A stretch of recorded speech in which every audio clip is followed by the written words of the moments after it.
everybody, welcome back to Polymath. My name is Dan, and today I want to talk to you about traditional masculinity.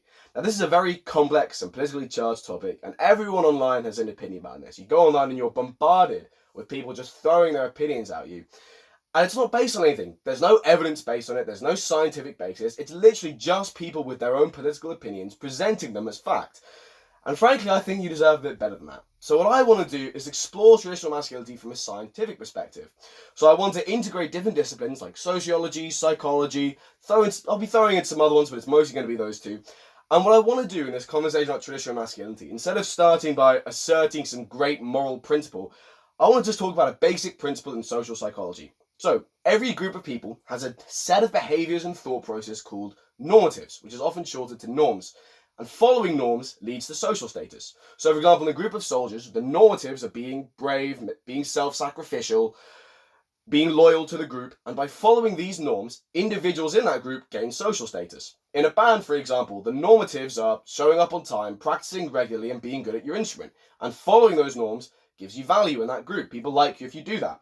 People on a group project, for example, if you're just on a group project with your mates, the normatives in that are contributing to the group and pulling your weight. And if you do that, people will like you. So people who violate norms, on the other hand, are generally seen as weird at best, generally viewed with contempt, at worst completely dehumanized and socially rejected. So for an individual, people who follow norms, who are individuals, get treated well by the group. People who don't follow norms are treated poorly by the group. So these are all quite narrow examples though. Let's talk about society. Society is a very complex, massive group. So there's lots of different sets of norms. And they revolve around different concepts. So jobs, politics, talking to strangers, and gender. So take the genders of male and female. Now, the question of whether those are the only two genders is a whole other thing. I actually talk about this in Polymath episode 39, but that's not the point here. The genders of male and female in any society are not just descriptors of biology. You're not just using that as a way to describe someone's genitals and chromosomes. Really, these are massive social complexes with their own very wide range of associations and related concepts. So when we think of masculinity right now, because I'm presuming you're watching this from a Western country, but even if you're not, the notions of masculinity are very, very similar. If you think of masculinity right now, lots of things might come to your minds. Muscularity, boxing, independence, sportiness, leadership, assertiveness, courage, strength, lumberjacks, firemen, dominance, the colour blue, sexual success, being a provider, being an alpha male, etc., etc., etc. Also in society, there's a generally corresponding, but generally inverse. So corresponding, so it's on similar aspects, but the answer will just be inverse. There's an inverse complex for femininity. So perhaps we might think of flowers, or the colour pink, or empathy, nurturance, nurses, elegance, daintiness, being unassertive, being shy perhaps. The point is that masculinity is not only a very complex idea, but it's very multifaceted, and it's also quite fluid.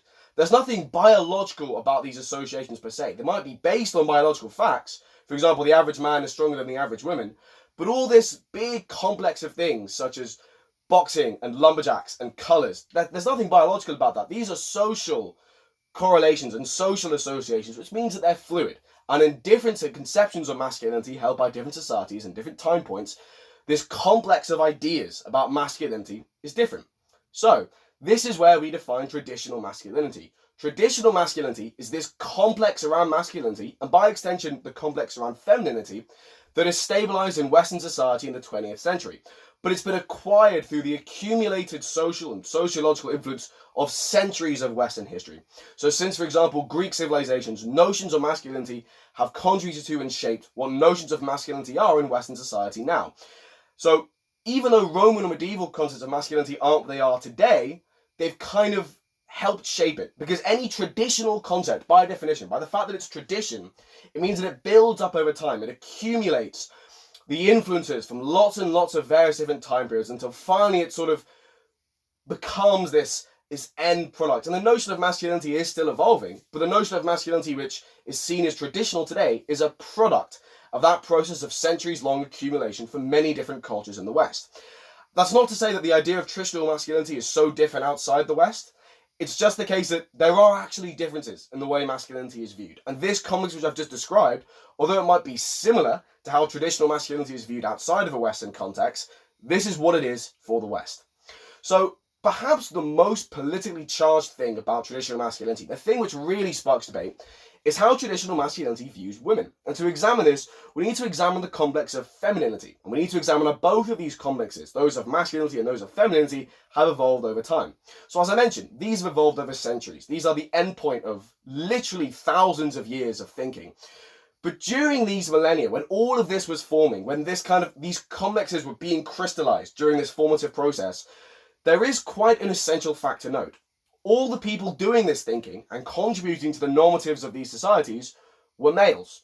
Now, that point alone might be triggering alarm bells in you guys. You might be thinking, like, hold on, is this guy going to start giving me a political partisan agenda? Is this guy going to get biased? Is this guy going to be woke? I want to put all those fears to rest. Right now, I'm just going through history. So I'm just trying to illustrate a simple fact, because it's not just the case that throughout the thousands of years of civilization until very recently, every monarch was male. Every civil servant, every general, every soldier, every commanding officer, every doctor, every scholar, every lawyer, every judge, every writer, every chieftain, every local governor, every scientist, every bureaucrat, every business magnate, essentially all the people who have wielded all the roles in society which wield social and political influence have been males. And that's been the case all the way up until the 20th century, when the view of traditional masculinity took on its present form. In the same period, by the way, where women were given political power, for example, the ability to vote, which happened in the early 1900s, when discrimination against women were made illegal, which happened in the 60s, when women were protected from male violence in the form of the criminalization of domestic violence and domestic abuse, which only happened in the 1900s in Western societies, and the mass education of women. All these developments took place in the 20th century. Before the 20th century, education itself was denied to women. Women were not protected from domestic violence or domestic abuse or financial abuse, i.e. the withholding of any kind of money or material requirements from women unless at the behest of the male who she was currently in the household of. So let's say her father or her husband, which I think we can all acknowledge leaves that woman in an extremely dependent, vulnerable position. All of this stuff happened in the 20th century after these notions of masculinity and femininity began to sort of forming and were stabilized. That in itself is significant, because there's no way you can take on any kind of role in society without being able to work and being educated. So the complexes around masculinity and femininity that have developed through these thousands of years were shaped by men who educated and worked. And this is reflected in the way that traditional masculinity, this construct of traditional masculinity, values men and values women. So I mentioned this earlier, value in a group is generally calibrated by to what extent they live up to their normatives. But again, when it comes to men and women, those normatives were made by men for men and by men for women. So the normatives for each gender for men, for example, so male value is calibrated in traditional masculinity by dominance over others, outcompeting others, being independent, your ability to provide resources, and your status in society. So for example, the job you have, the wealth you have, etc. And that makes sense in a sort of societal context where men are the ones who are working and educating and competing with each other in the marketplace and in the job market. Female value is calibrated in traditional masculinity, so the normatives that they're expected to live up to are those of being attractive and being non-promiscuous. So attractiveness and chastity. We see this, by the way, all the time in media from the 20th century and from the early 21st century, where anything you kind of watch, like a TV show or film, you'll find some women being criticized for being, or shamed for being unattractive or for being promiscuous. Promiscuity is always seen as bad in some way. It's always, even when women talk about it, it's always in a sort of awkward, self-deprecating context. The notion that female promiscuity is bad, as opposed to male promiscuity, which is viewed as good, is very deeply ingrained in traditional masculinity. So women are also expected, in the sort of concept of traditional masculinity, to be non-assertive, non-aggressive, pliant, and to accept the authority of the male of her household, so either her father or her husband. So in traditional masculinity, the idea of a woman disobeying her husband and back-talking to her husband is generally frowned on. And you see that all the time in 20th century media when women who do that are criticized or portrayed negatively.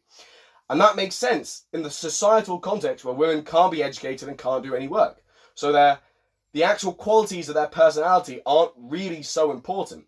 But if they're defined in terms of their relationship to men, how attractive they are and how promiscuous they are, it makes sense that the value system around women are defined by that. Because what we know, the universal observation that we can all see, is that men like attractive women and get jealous when it comes to women. So it makes very very much a lot of sense that norms created by men would encourage attractiveness and chastity. Let's pause here, because I've just said some quite political things. If you disagree with what I've just said, if you think that I'm being biased, or you think that I'm being woke or trying to push an agenda, good. That's really, really good. Because in this show, I really don't want to spoon feed you an ideology. I don't want to tell you how to think. I want to encourage you to do your own research. I want to encourage critical thinking. So if you disagree with me, that's great, fantastic. Go and look it up yourself. But the crucial thing is, when you go and research it yourself, don't just go online and find some random article or random YouTube video, because anyone can say anything. There's no evidence basis, there's no fact basis. Go and find actual journal articles. Go and find actual scientific, peer-reviewed articles, which are based on real evidence and scholarship. So when you Google whatever thing you want to Google, so if you just Google search, what is traditional masculinity, you should Google search, what is traditional masculinity journal article. Because that way, you're getting academic publications that are actually based on things, rather than just one person's opinion presented as fact. What I'm saying to you here is based on academic articles. If you don't believe that, great. Go and see them yourself. Go and see the source. Don't just take my word for it. So that's a very important point that I want to make, and that I'll be returning to throughout.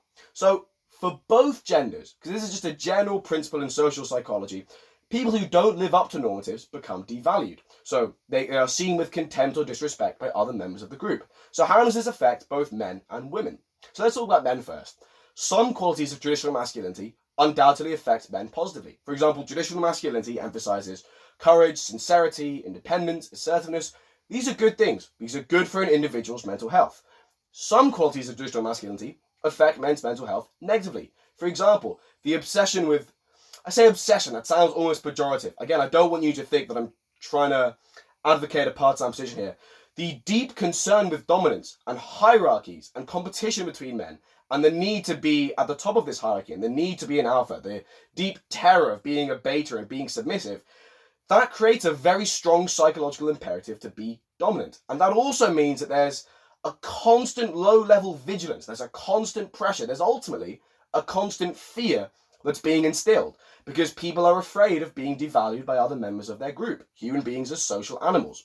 Hence, men will very strongly try to avoid this.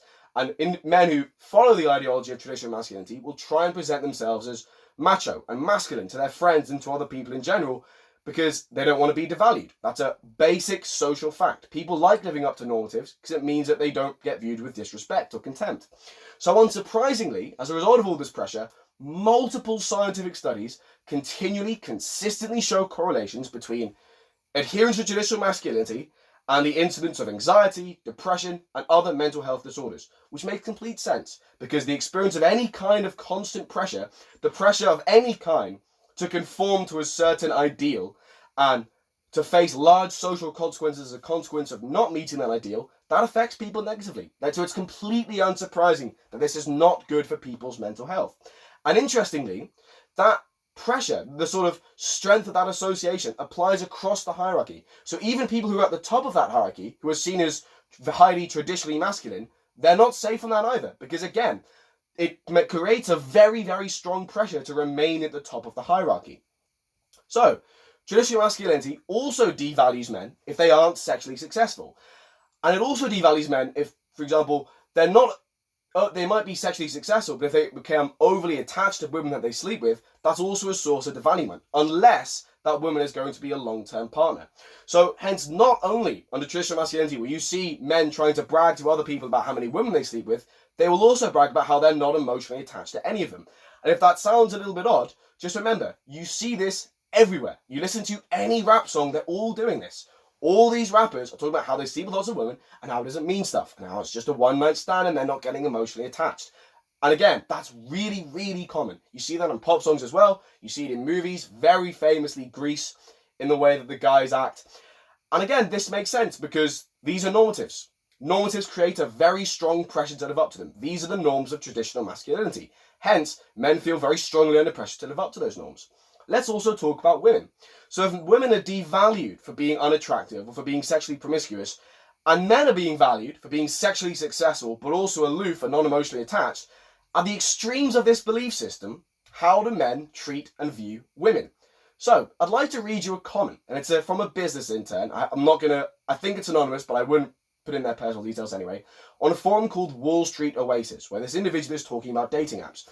And this, by the way, is an extreme example, but it's what happens when all the stuff I've just mentioned get fully internalized and taken fully seriously. So this is the comment. Holy shit, people, what the fuck is wrong with Hinge in London? I usually use Tinder to source thoughts, but I've grown tired of non-targets, so I've tried Hinge. Why the fuck are all the girls in this app ugly as sin? Age range set to 18 to 25, fatties, tattooed weirdos, and future cat ladies everywhere. I'm literally swiping left on everyone. The fact that they have the opportunity to expose their retarded personality doesn't help. Is Hinge the app where girls who can't compete on Tinder go? It's like Hinge's algorithm doesn't work based on looks or something. Now that comment might make you feel certain things, it might provoke a certain emotional response, but what I want to do is analyze this objectively. I want to analyze this scientifically almost, because this really is the perfect proof of what I'm talking about. Firstly, let's look at his language here. He says he uses Tinder to source thoughts. Two important things to note here. Number one, this is entirely commodifying women. These are human beings. These are women. We talk about sourcing merchandise or sourcing fish or sourcing raw materials. To source thoughts, i.e. human beings, is to completely dehumanize women, because you are literally dehumanizing them. It is literally the description of women as a commodity rather than a human. This is just one of the ways in which in many traditional masculinity spheres online, you see the language that describes women being very dehumanizing. So thoughts, bitches, hoes, etc. That kind of stuff. Another thing to note is that he's explicitly talking about using women as a means to an end here. So sourcing thoughts, presumably for the ultimate aim of sex.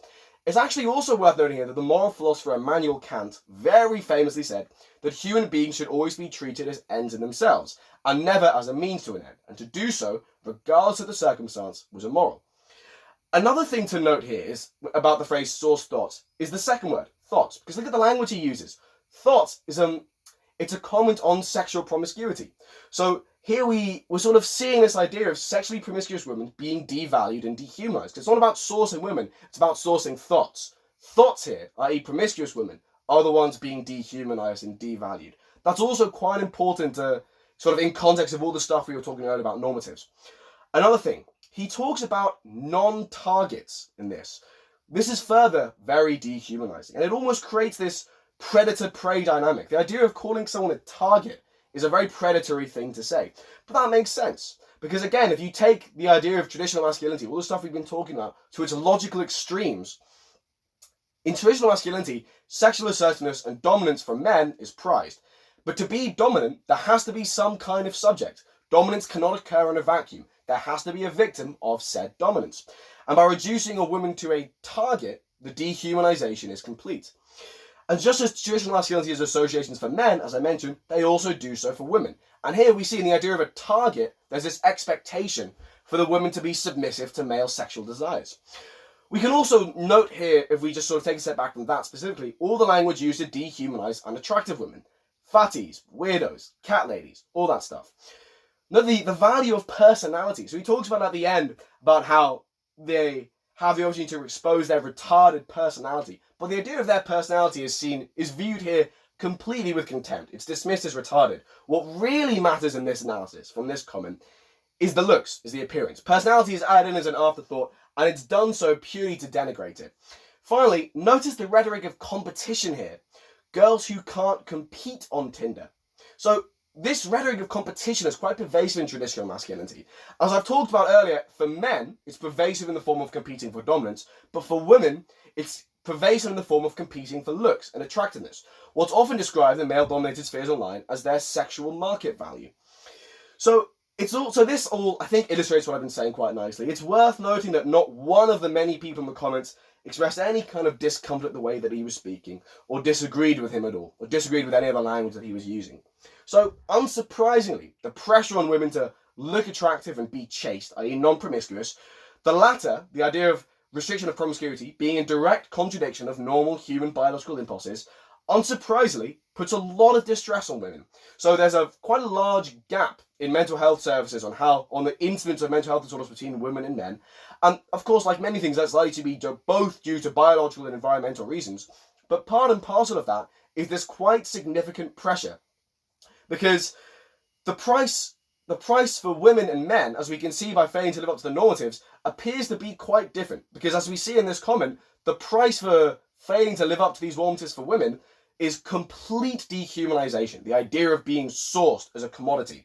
And for a social animal like human beings, this is terrifying. And of course, it's not at all the case that all individuals who subscribe to traditional masculinity will dehumanize people like that. However, the idea of being a woman and simply seeing a male, which is a member of half of humanity, speaking about women in this way and devaluing women like that, is obviously also very distressing to see. So traditional masculinity ideology, as I've talked about, can lead to harmful psychological consequences for men, but it also leads to harmful psychological consequences for women. And again, it's not that everyone who subscribes to this ideology is disrespectful to women and devalues women. That's not the case at all. And there's plenty of decent people out there. It's just that the ideology itself, when you take it to its actual, when you really properly follow its logical premises, it makes the disrespect of women a logical consequence of following the ideology properly. So people who subscribe to traditional masculinity and are also decent to women are choosing to adhere to the bits they approve of. For example, courage, sincerity, independence, assertiveness, and are choosing to reject the bits that they disapprove of. But when we look at the ideology itself, those bits they disapprove of are part and parcel of that ideology. So again, if I'm saying this and you're disagreeing with this, and you think that it sounds woke, or you think it sounds biased, that's great, that's good. Go and do your own research, please. Listen to the actual literature on this, because that's what experts are saying. Listen to what the experts are saying. Don't just go online, listen to what random people are saying. I acknowledge that I'm one of those people. So if you want to go and look up the actual scholarly consensus, I firmly encourage you to do that. Just make sure you're doing it properly, and you're not just looking at random political influencers online. Anyway, so people will also say traditional masculinity can help them, that it's not all bad, and that it can lead to happiness, and that it can help people pick themselves up and stop being a loser. And you're absolutely right. Traditional masculinity can. It's not all bad. And there are, as a result, plenty of decent people who follow it by just simply sieving out the bad bits. The problem is, if you don't sieve out the bad bits, not only does this ideology harm women that you come into contact with, but it also harms you. It's not good for people's mental health. And the fact that it's so mixed, you have these kind of good bits and bad bits, and they're all jumped up together, is because the ideology of traditional masculinity, as I mentioned, was formed by millennia of action, all by traditional societies. Societies very different to the way we live now. We never arrived at the ideology of traditional masculinity through reason. We never sat down and thought, okay, what's a good way to us to live? It's just developed. And at each stage in history, individuals have looked back on it and thought, this is traditional masculinity. This is the way we've always been doing it. And it's gained legitimacy simply through the passage of time, rather than rationalist validation. So the societies that developed in, so Roman civilization, Greek civilization, the Middle Ages, early modern society, and I sort of talk about this in episode 20, about what it was like to live in the past, but it's worth noting that the societies that this ideology developed in were brutal. 95% of the population were legally inferior to an aristocracy. No one had human rights. Everybody lived at subsistence level. The idea of freedom and equality being good things simply did not exist, and individuals could be brutalized by their superiors whenever. Also, almost in the entirety of civilization was agrarian. People did not have electricity, they didn't have running water, they certainly didn't have disposable income. But traditional masculinity gained legitimacy simply by the fact that it was tradition. It's always been the case. And to a lot of people, that is a very strong giver of legitimacy, and it makes people reluctant to diverge from it. And it makes many people simply accept it as fact. The idea that traditional masculinity is inviolable, it's infallible, it can't be criticized, because it's ingrained in society. The fact that it's become the status quo itself really strongly helps entrench it. But just remember, you've not validated that on the basis of reason, you've not thought about that, you've accepted it. And also, it's an ideology which is developed in a traditional society. But you're not living in a traditional society, you're living in a modern society. So, from a scientific perspective, it's not really rational that we should accept an ideology simply because we were doing it in the past, in an era, oh shit, my lights went out, in an era where human rights weren't even a thing, and most individuals had no political power at all. Now, I said that this video would be unbiased and objective, and I meant that. So, when I say traditional masculinity is not rationally based, I'm not necessarily saying here that a more left-wing progressive form of masculinity is the solution. I'm not making any comment on what should be the case. I'm not making any comment on whether we should be moving in a more progressive direction or whether we should be validating the status quo. But what I'm saying is, whatever belief system you come to, do so as the result of reason. Don't just passively accept previous circumstances by the simple dint of the fact that they are previous circumstances. Legitimacy should, in your eyes, come from what you deem to be right based on reason and thinking, not based on what happens to be the status quo at the moment. That's all. That's all I have to say. That is this video. I really, really hope you enjoyed. I'm going to, I think, try and fix this light after this video. I really appreciate your time. Just remember, stop getting your political views from random people online. That's really the fundamental point of this video. If you want to find out about traditional masculinity, go online, go look it up, but look at academic articles, because only academic articles are based on any kind of rigor or evidence. And obviously, individual articles can very much be wrong. Science is flawed. So don't just look at one, look at many. Find the consensus, because the expert consensus is what's going to be reliable. There's dissenters from expert consensuses all the time. So don't just look at one article that confirms your beliefs and say, sorted. Go and look up all of them. Find the consensus. Anyway, that is today's episode. Thank you so much for your time. Thank you very much for listening. And I hope that you all have a lovely day. Take care.